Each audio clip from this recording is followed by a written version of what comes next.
Assalamualaikum warahmatullahi wabarakatuh. Salam sejahtera untuk kita semua. Om Swastiastu, Namo Buddhaya, salam kebajikan.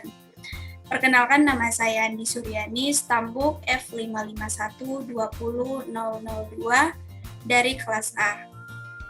Baik, dalam video kali ini saya akan menjelaskan mengenai sistem aplikasi yang sudah saya buat guna untuk menyelesaikan tugas ujian akhir semester mata kuliah rekayasa perangkat lunak.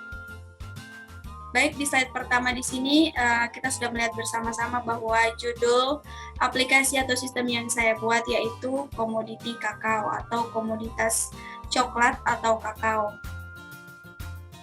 Jadi aplikasi komoditi kakao ini merupakan aplikasi di mana admin atau user akan menggunakan aplikasi ini untuk melakukan transaksi ketika ada pemasok atau petani yang melakukan penjualan kepada toko atau usaha dari Ibu Fitriani ini. Baik, selanjutnya di sini kita lihat bersama-sama untuk software development life cycle-nya saya menggunakan metode waterfall, di mana metode ini merupakan metode pengembangan perangkat lunak tertua sebab sifatnya yang natural. Di sini kita bisa lihat sama-sama terdapat requirement, design, implementation, dan testing. Jadi requirement analysis ini merupakan tahap awal yang harus dilalui sebelum membangun sistem informasi, di mana tahap ini kita akan mendeskripsikan sistem informasi seperti apa yang akan kita bangun, kemudian sistem apa yang dibutuhkan oleh pengguna. Nah, kemudian selanjutnya di sini ada desain, di mana desain sendiri yaitu adalah rancangan dari suatu sistem atau aplikasi yang akan dibuat. Kemudian ada implementation, di mana implementation ini merupakan tahap pemrograman. Pembuatan perangkat lunak dibagi menjadi modul-modul kecil yang nantinya akan digabungkan dalam tahap berikutnya. Kemudian yang terakhir yaitu testing atau pengujian. Jadi testing ini adalah tahap untuk menguji sistem atau aplikasi yang sudah dibuat. Baik, kita lanjut ke slide berikutnya, yaitu dari aplikasi yang sudah saya buat, siapa sih target dan apa saja sih kegunaan dari aplikasi ini. Jadi target aplikasi ini dipergunakan oleh admin atau pemilik usaha. Jadi pada intinya aplikasi yang saya buat ini hanya dapat diakses atau hanya dapat digunakan oleh admin atau pemilik usaha ini. Kemudian aplikasi ini dibuat dalam bentuk aplikasi desktop. Dan yang terakhir, aplikasi ini tujuannya digunakan untuk mempermudah admin dalam melakukan transaksi dan menyimpan data dari pemasok atau petani. Nah, selanjutnya siapa sih yang menggunakan aplikasi ini? Jadi seperti yang sudah saya jelaskan pada slide sebelumnya, yaitu aplikasi ini hanya bisa digunakan oleh admin atau pemilik usahanya itu sendiri. Kemudian fitur apa sih ya yang diperlukan dan fitur apa sih yang ada di dalam aplikasi atau sistem yang sudah saya buat? Jadi yang ada di dalam aplikasi atau sistem yang saya buat itu terdapat fitur login admin atau pemilik usaha, kemudian terdapat pengisian data pemasok oleh admin, kemudian terdapat pemrosesan transaksi pemasok oleh admin, kemudian terdapat laporan transaksi, dan terdapat laporan data pemasok. Nah, ke slide selanjutnya yaitu sistem desain. Jadi di sini sudah kita lihat bersama-sama bahwa desain database-nya di sini terdapat desain database, di mana pada database yang saya buat terdapat 3 tabel, yaitu ada tabel admin, tabel transaksi, dan tabel pemasok, di mana tabel transaksi dan tabel pemasok ini saling berelasi. Nah, selanjutnya kita masuk ke sistem desain untuk desain interface-nya. Jadi untuk desain interface-nya pada halaman utama, user atau admin akan ditampilkan sebuah halaman login sama seperti sistem aplikasi yang sebelum-sebelumnya, namun perbedaannya pada sistem aplikasi yang saya buat ini tidak menggunakan registrasi namun login. Karena kenapa saya tidak menggunakan registrasi? Karena sistem yang saya buat ini hanya digunakan atau hanya dapat diakses oleh admin saja atau pemilik toko itu. Kemudian di sini terdapat halaman menu, kemudian terdapat halaman dashboard. Nah, untuk implementasi dari aplikasi ini yaitu aplikasi ini diimplementasikan menggunakan tools Delphi dengan menggunakan bahasa pemrograman Pascal. Dan yang terakhir yaitu testing. Jadi metode pengujian yang digunakan pada sistem yang saya buat ini adalah metode black box. Oke, mungkin selanjutnya saya akan menjelaskan mengenai UML dari sistem aplikasi yang sudah saya buat ini. Mungkin saya akan jelaskan dari DFD level 0-nya. Jadi seperti yang sudah kita lihat bersama-sama, di sini terdapat tampilan dari DFD level 0 yang sudah saya buat, di mana terdapat admin, di sini yang menjadi di sini terdapat admin, kemudian terdapat manajer, terdapat petani. Nah, kemudian di sini adalah nama aplikasinya atau nama sistem yang saya buat. Jadi, admin bisa melakukan login ke dalam aplikasi ini dengan menginputkan username dan password. Jadi, ketika username dan passwordnya itu sudah masuk atau valid, maka dia akan kembali memberikan info ke admin bahwa loginnya valid atau berhasil.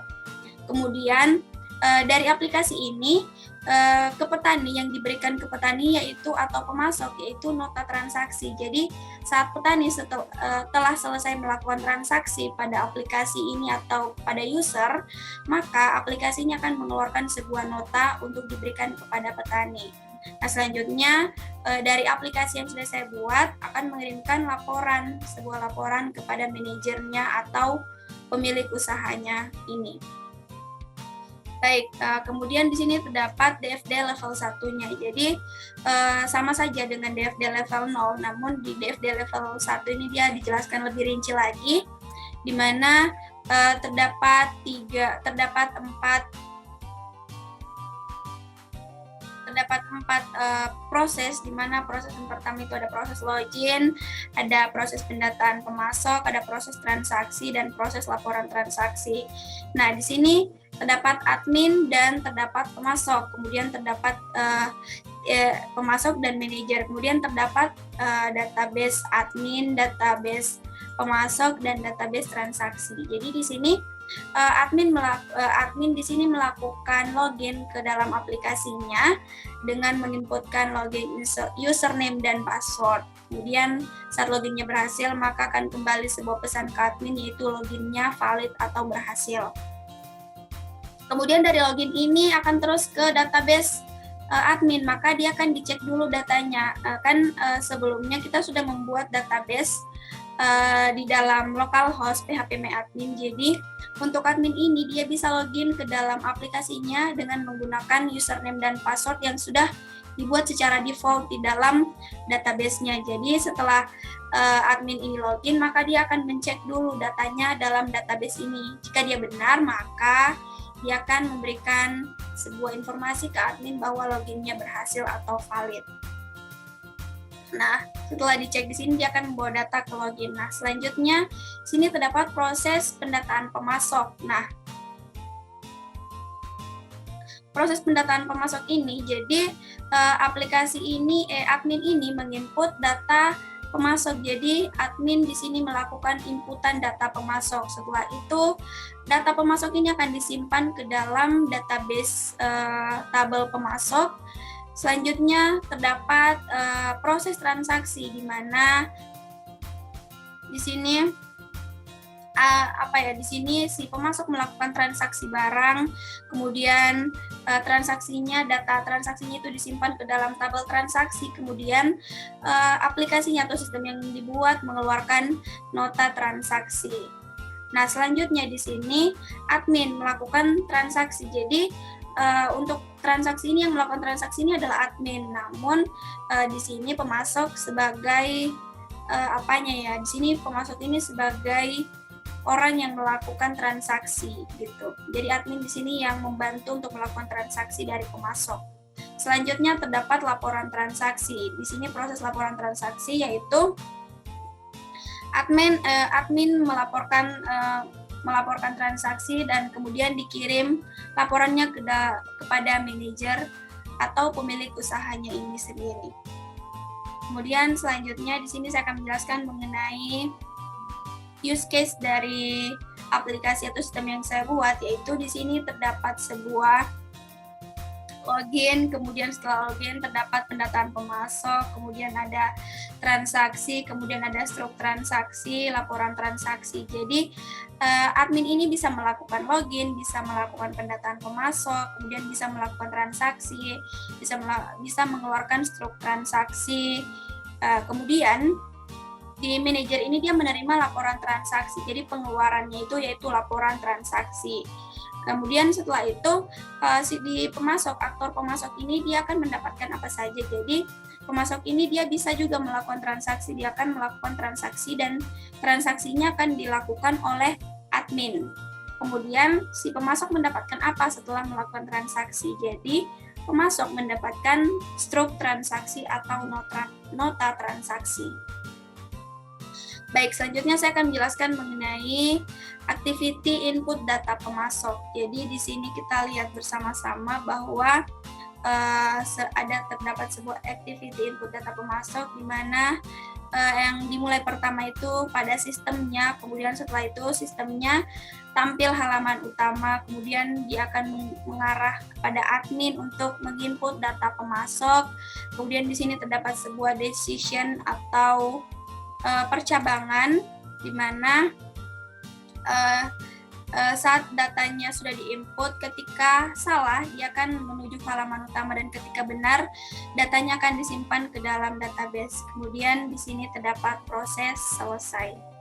Nah, selanjutnya yaitu activity check data pemasok. Jadi sama seperti activity input data pemasok, di sini dimulai pada sistem, kemudian admin di sini mengklik button cetak untuk mengecek data pemasok. Kemudian data pemasoknya ini diambil dari database yang sudah kita buat tadi, dan selesai itu maka tampilan sebuah laporan, yaitu laporan dari data pemasoknya ini. Kemudian sistemnya selesai.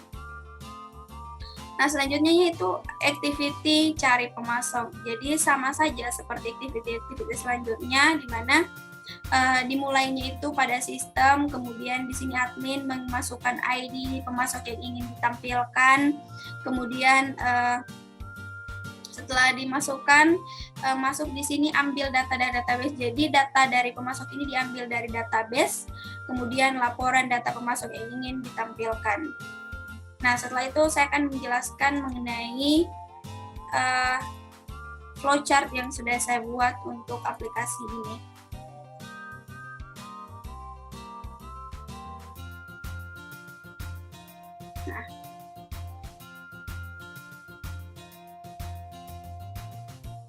Nah, baik. Jadi saya akan menjelaskan flowchart pertama dari login. Nah, di sini terdapat sebuah proses mulai, kemudian di sini terdapat input, username dan password. Di sini adalah merupakan datanya. Jadi kita memasukkan data username dan password yang sudah kita atur secara default tadi pada localhost phpMyAdmin. Kemudian di sini terdapat sebuah decision atau percabangan validasinya login, kemudian dia akan tampil ke halaman utama dan prosesnya akan selesai. Selanjutnya kita masuk ke flowchart transaksi. Jadi flowchart transaksi yaitu di sini terdapat proses mulai, kemudian admin atau user melakukan tambah transaksi, kemudian setelah kita tambah, simpan data transaksi. Jadi simpan data transaksi ini tersimpan pada database tabel transaksi, kemudian prosesnya selesai. Begitupun untuk flowchart input data pemasok, flowchart cek data pemasok, dan flowchart cari pemasok. Jadi flowchartnya ini sama, hanya berbeda di bagian prosesnya saja. Baik, langsung saja kita masuk ke dalam pengujian aplikasinya secara black box, atau kita akan melangsungkan testimoni aplikasi atau sistem yang sudah saya buat.